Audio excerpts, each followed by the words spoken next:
Kakashi হাতাকে, যার হাসির পেছনে লুকিয়ে আছে হারিয়ে ফেলা এক পৃথিবী।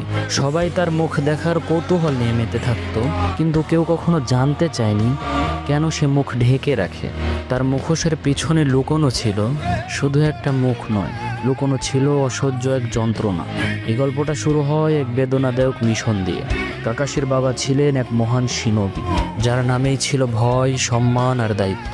কিন্তু একদিন একটা সিদ্ধান্ত তার জীবনে সব বদলে দিল। কাকাশির পিতা সাকুমো হাতাকে তার সাথীদের বাঁচানোর জন্য তার মিশন অসম্পূর্ণ রাখে, কিন্তু এই কারণেই গ্রামের লোকেরা তাকে বিশ্বাসঘাতক বলে উপাধি দেয়। কিন্তু ধৈর্যের সীমা তো তখন ভেঙে যায় যখন সে দেখে সে যাদের রক্ষা করেছিল তারাই কাপুরুষের মতো মুখ ফিরিয়ে নিয়েছে।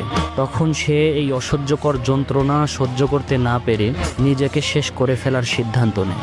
আর ছোটবেলায় কাকাশির জীবন দুঃখের সাগরে ডুবে যায়। ছোট্ট কাকাশি দেখল কিভাবে সমাজের মানুষেরা একজন সম্মানিত ব্যক্তির সম্মানকে এক মুহূর্তে চূর্ণ বিচূর্ণ করে ফেলে।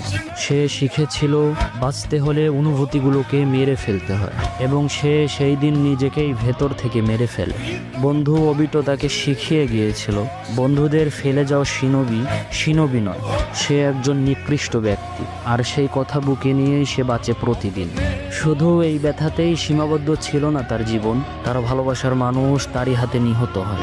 আর ঠিক সেই মুহূর্তেই কাকাশির আত্মা চিরদিনের জন্য নিঃশব্দ হয়ে যায়। সে হেসেছে যাতে অন্যরা তার কান্না শুনতে না পায়। সে বই পড়েছে যাতে তার ভাঙা হৃদয়টা কেউ না দেখে। তার শারিঙ্গান দিয়ে সে হাজারটা জাদু শিখেছে, কিন্তু সে নিজের যন্ত্রণা ভুলে যাওয়ার জাদু কোনোদিন শিখতে পারেনি।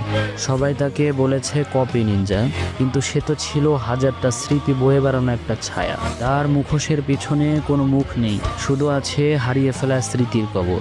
শেষমেশ সে হোকাগে হয়েছে, কিন্তু সে নিজে জানে সে এমন এক ছায়া যে তার আলো কখনো খুঁজে পায়নি।